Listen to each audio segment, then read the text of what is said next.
Buenas, que es tardes, todavía no sé, estoy aún perdida en el horario, es tardes ya, sí.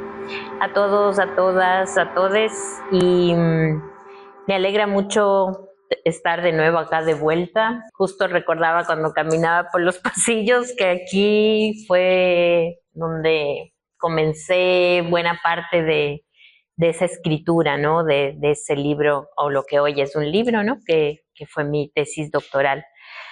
Yo soy ecuatoriana, igual que Mafe, así que estamos jugando norte-sur en equilibrio hoy en este debate. Eso me gusta mucho.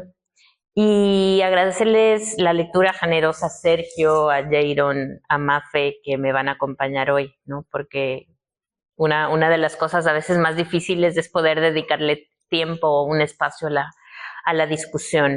Y creo que cuando alguien investiga, hace un libro, una tesis doctoral en este caso, lo más importante es que eso sacuda, ¿no? Alguna fibra de alguien, de algo, de un espacio, de lo que fuese.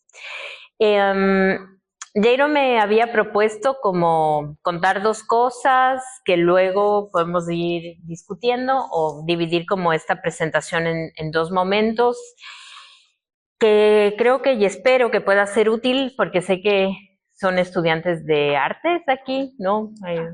Arte y diseño. Yo soy profesora de una escuela de artes y diseño, así que, y de chicas también, chicos, chiques igual de jóvenes que ustedes y sé que también hay personas que están cursando su fase de investigación doctoral.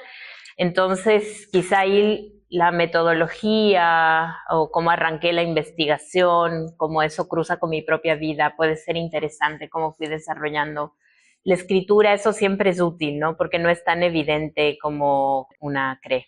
Entonces, bueno, Jairo me había dicho, hablar del proceso de investigación por un lado y en un segundo momento plantear las tesis más importantes quizá de esta investigación. A mí siempre me gusta comenzar cuando me preguntan por este libro, ¿no? Quiero decir que hace menos de 10 años yo no me consideraba ni académica ni investigadora. Y creo que eso es bien importante porque yo vengo de la gestión comunitaria, vengo del hacer, vengo de la práctica.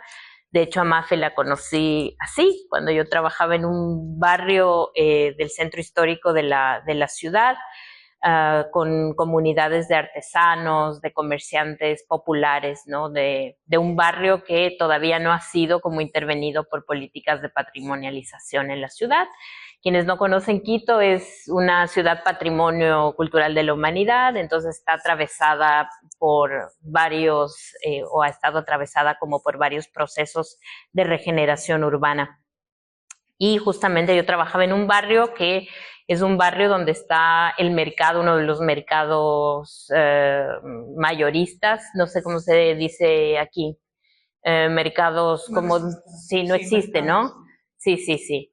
Entonces, bueno, un mercado que distribuye como alimentos a otros mercados o más pequeños de la ciudad, ¿no? O a pequeños comercios y que tiene población migrante indígena, sobre todo de la Sierra Central, ¿sí? Y bueno, ahí hay un patrimonio vivo como muy importante.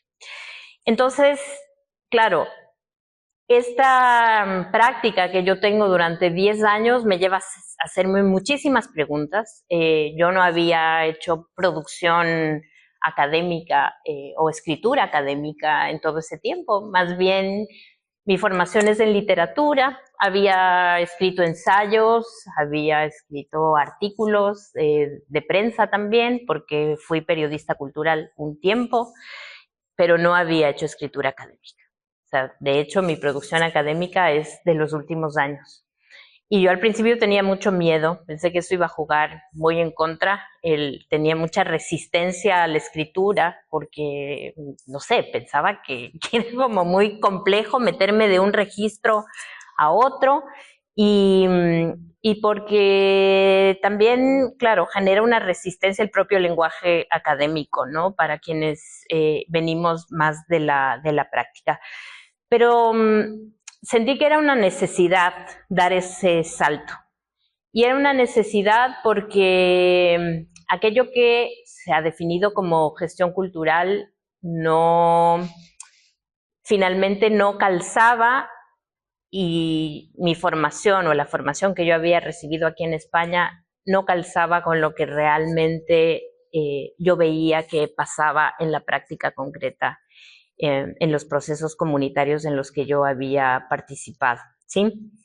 Entonces fue entrar a la academia para, siempre digo esto, como para producir una retórica de valor, para darle valor a lo que yo creía que en ese momento estaba mirando que sucedía y que no tenía palabras para nombrar, no sabía cómo nombrar, no tenía idea de los estudios culturales, no tenía idea de debates de género, todos eran intuiciones.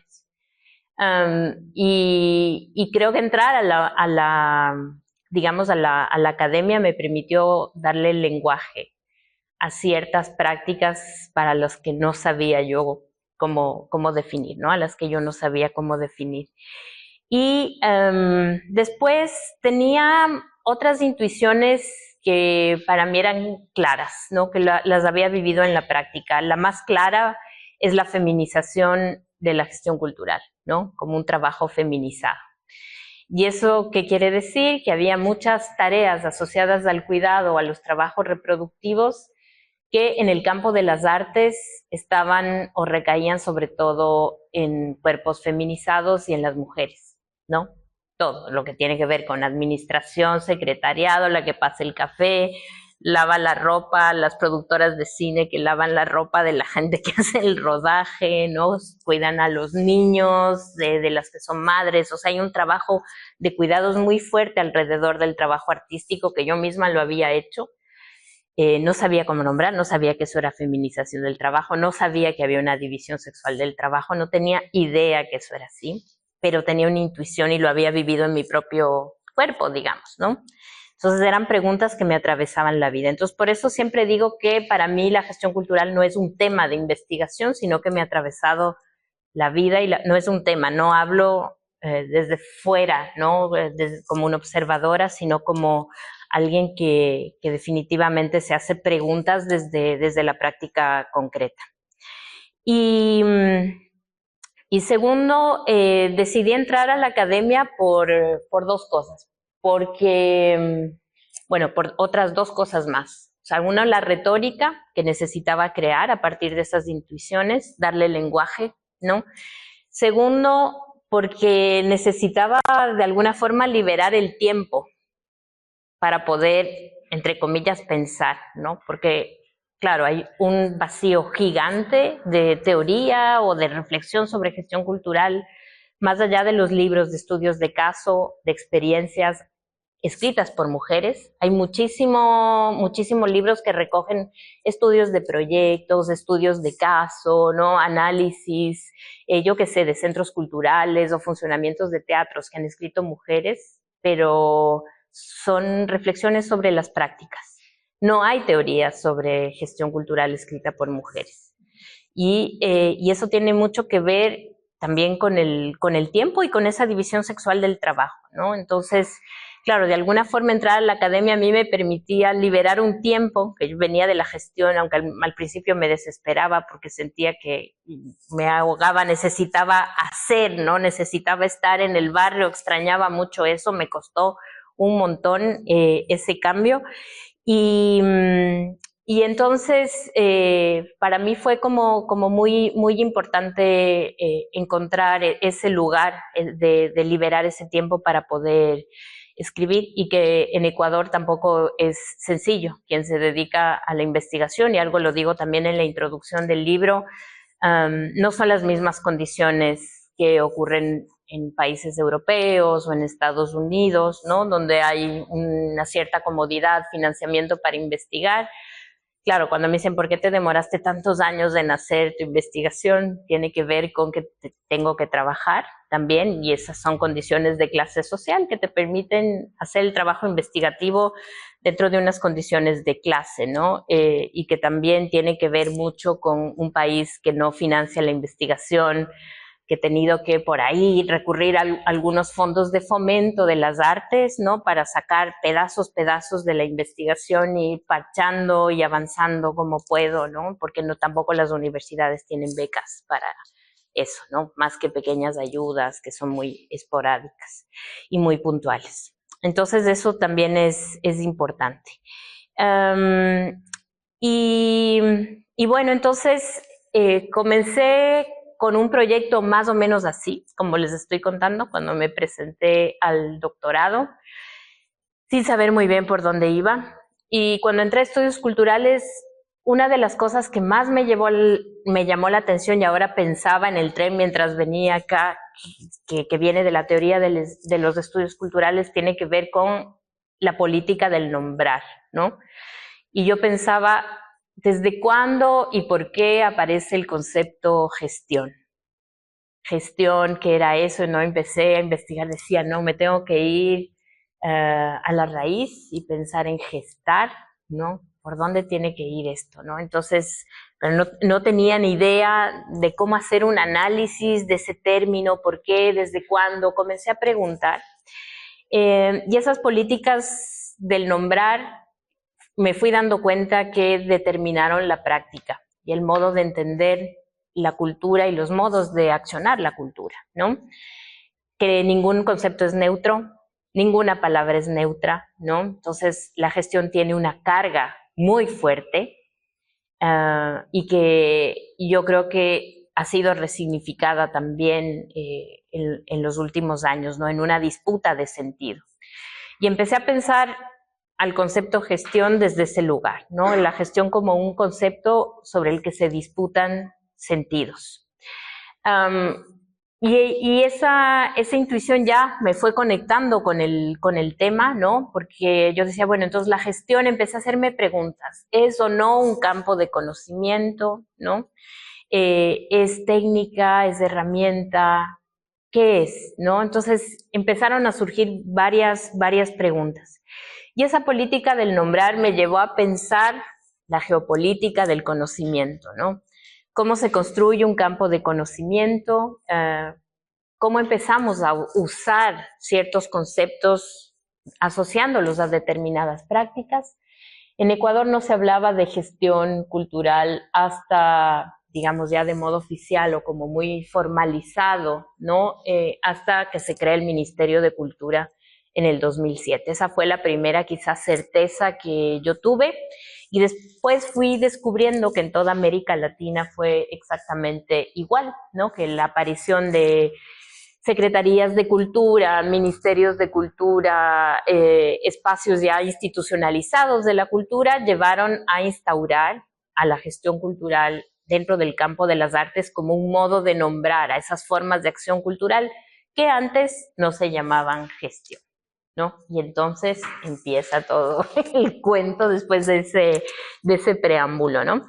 Entonces sí tenía yo la intuición porque empecé a revisar algunos archivos de la biblioteca, sobre todo memorias de encuentros, de congresos, libros que había sobre gestión cultural en Ecuador en las bibliotecas y encontraba muchísimos nombres de profesores que habían venido de España, ¿no? A dar talleres y seminarios y cursos y que se repetían en todas las memorias, en todos los libros. Y empecé a ver como ahí dije yo, aquí hay algo más, ¿no? Entonces dije, aquí hay algo más. Entonces, claro, eso me llevó, es eso que es tan intuitivo, ¿no? Porque no había libros sobre gestión cultural, lo único que había en Ecuador eran memorias de encuentros, de talleres, de cursos que se habían dado en algún momento. Fui a la biblioteca, revisé y encontraba siempre como durante varios años, especialmente a partir de la mitad de la década de los 90 en adelante, como los mismos nombres. Y eran profesores de másters muy reconocidos aquí, que también fueron mis profesores en el máster de gestión cultural de la Universidad de Barcelona. Creo que quieren ahí pasar. ¿Pueden abrir? Sí, creo. Ok.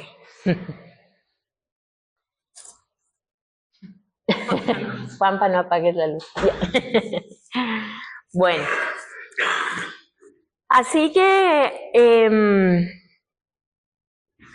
creo que una vez que llegué, ¿no?, a detectar eso, comenzó realmente la investigación. Y lo que les decía hace un momento, ¿no? Creo que la gestión cultural nace como un campo, digamos, que llega a través de las políticas de cooperación al desarrollo América Latina, ¿sí? Empiezo a descubrir eso, una vez que veo todos esos nombres, empiezo a identificar en qué espacios estaban articulados, ¿no? En qué momento llegaron, con qué recursos, de dónde vinieron, ¿no? En quién los financió. O sea, era un poco ir identificando todas esas redes que tenían todos esos agentes que llegan a América Latina en un momento dado. Y ahí empiezo a ver que se produce algo que llamo como la hegemonización de la gestión cultural iberoamericana, ¿no? Entonces hay como dos grandes conceptos que se empiezan a organizar alrededor de esta investigación.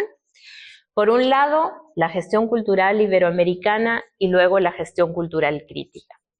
Y algo que a mí me sirvió mucho y que varias gente me ha dicho, pensamos que le ibas a dedicar el libro a hablar de justo las experiencias independientes, comunitarias, autogestionadas, y de pronto nos topamos que te dedicas más de 300 páginas a desmontar una estructura, ¿no? Y claro, entonces no hubiera sido posible explicar qué era la gestión cultural crítica si antes no hacía ese ejercicio genealógico, ¿sí? Cuando les decía hace un momento que quizá la gran hipótesis que manejé al inicio sobre todo es que estas otras formas de accionar la cultura, que no eran gestión, para mí tenían mucho más que ver con lo que yo había trabajado durante una década en estos barrios del centro histórico. Tenía que ver con lo comunitario, tenía que ver con lo popular, tenía que ver con la organización barrial, tenía que ver con una cultura que se entiende de modo mucho más transversal. No era la cultura que se reproduce ni en las élites, ni en las capas intelectuales, ni tampoco estaba muy ligado a los proyectos institucionales de ese momento. Y la gestión cultural iberoamericana, que de alguna forma describo en las primeras páginas del libro, la denomino así, porque es un modelo que ustedes ven que se replica en distintos países de América Latina, ¿no? No es un caso excepcional Ecuador. Se estandariza como una política de cooperación al desarrollo en la Estrategia de Cooperación y Desarrollo del 2005-2008, ¿no? Y antes de eso hay como varios intentos, los centros culturales de España en Latinoamérica son los que empiezan a promover esta formación. Yo al principio no leía todo esto como un proceso neocolonial, ¿no? Después ya lo nombro así, con menos miedo. No leía tampoco el racismo que hay en las políticas de cooperación, yo no lo leía, lo veía todavía como algo muy desde el lenguaje, ¿no? Y yo creo que eso tenía que ver también mucho con mi formación, con el nombrar la gestión, con entender a la gestión como una categoría neoliberal. Trabajaba mucho desde el lenguaje, ahora entiendo que eso tiene que ver con mi formación en literatura, en lingüística, pero no entendía ni la geopolítica, no entendía, porque claro, tuve que meterme a ver economía, relaciones internacionales, cooperación al desarrollo. Había muchos otros factores que tenía que leer. El lenguaje ya me resultó insuficiente.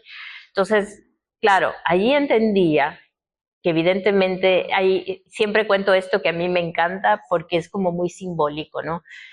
Digo, ¿cuándo aparece un nombre? Un nombre aparece en un contexto histórico, en unas condiciones políticas muy específicas, no es neutro y no surge de la nada.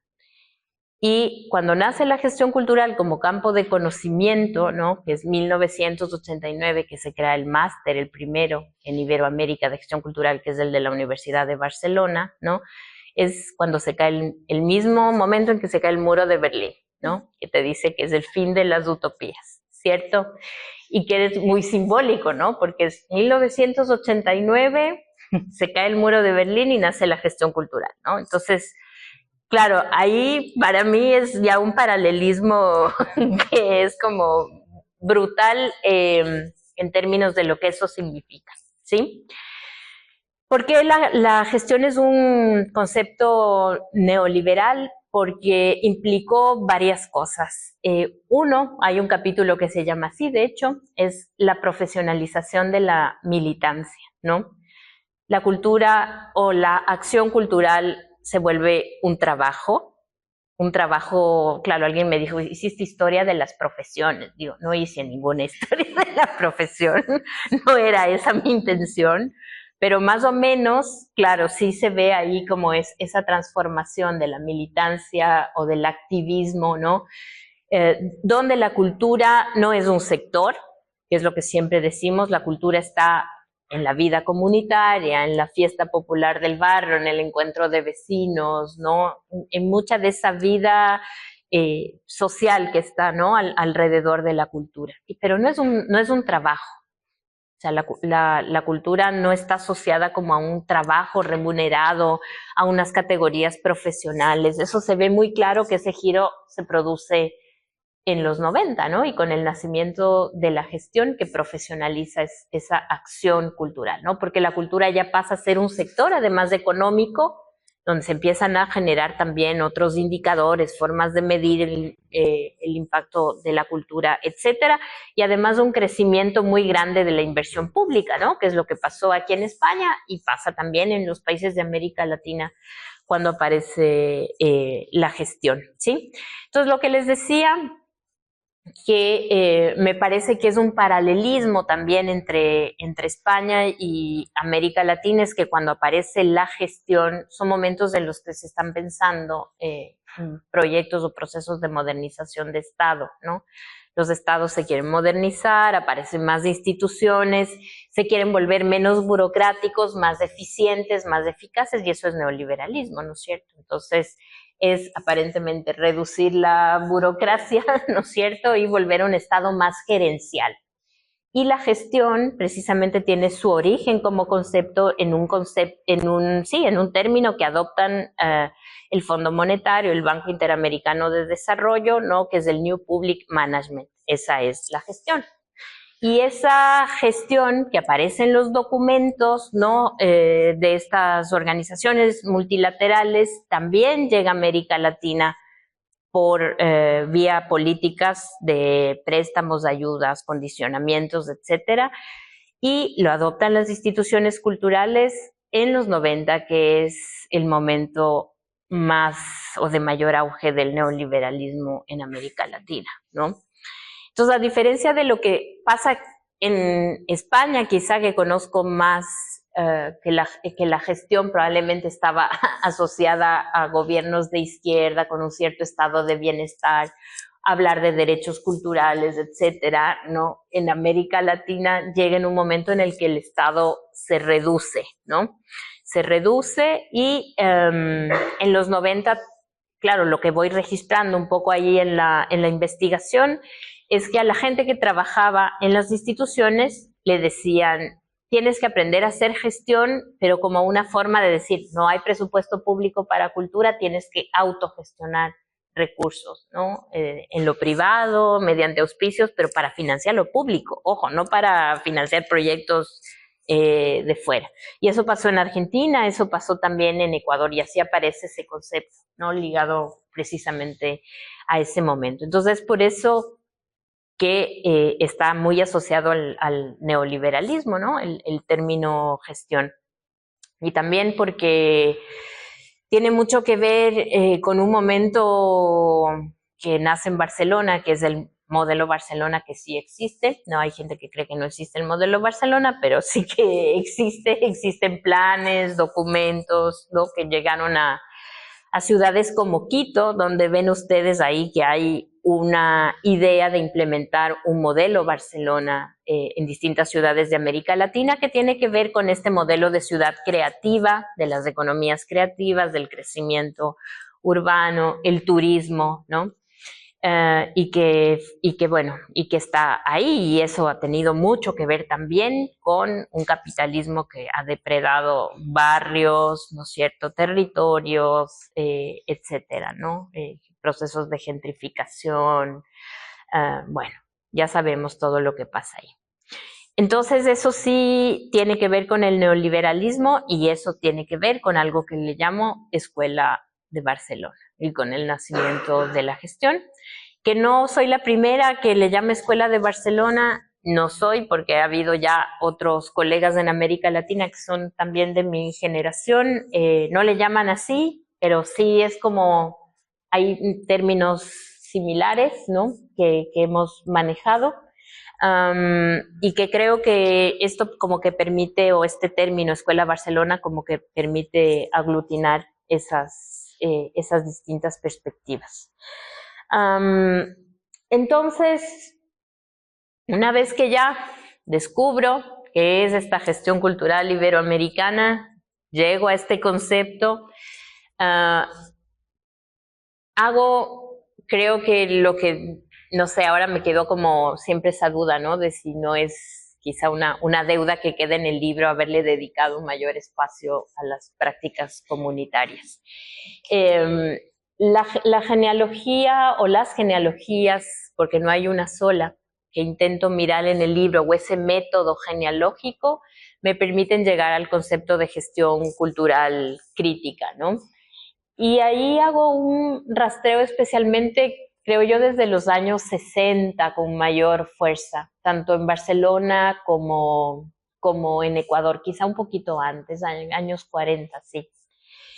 ¿Qué pasaba antes de ser gestores culturales? ¿Cómo se organizaba la cultura? ¿Qué sentido tenía, ¿no?, lo cultural en esa vida comunitaria más allá del trabajo, ¿no?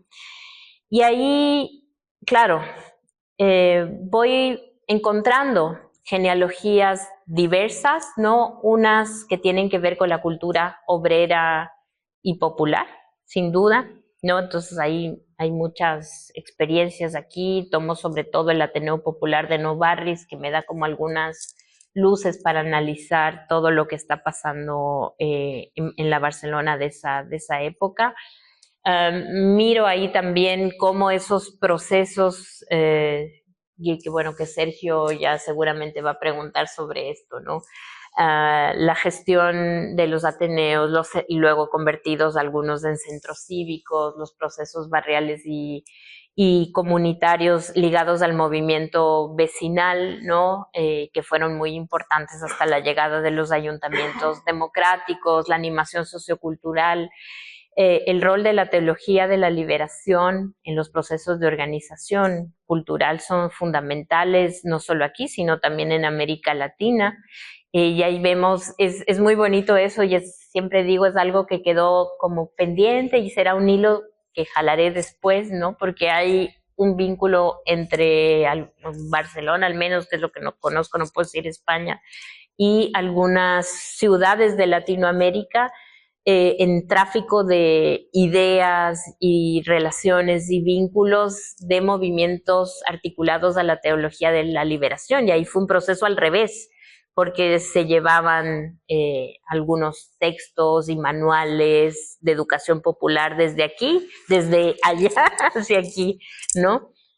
Y eso es interesante porque es a la inversa, ¿no?, esa relación. Y es algo que no logré completamente descifrar, pero fue como muy interesante ver que se organizaba una suerte de internacionalismo, ¿no?, alrededor de la educación popular y la teología de la liberación y la organización cultural.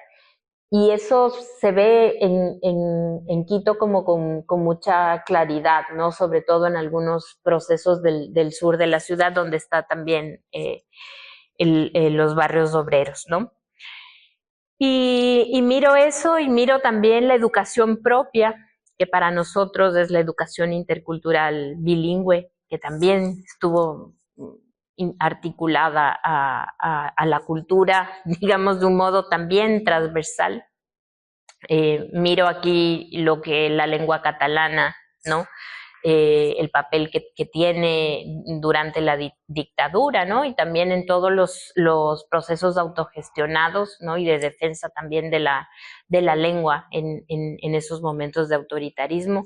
Y miro, claro, otras utopías que se dan en Ecuador, sobre todo desde líderes y de mujeres que están dedicadas a la construcción, ¿no? de lo que será después la educación intercultural bilingüe en los años 40.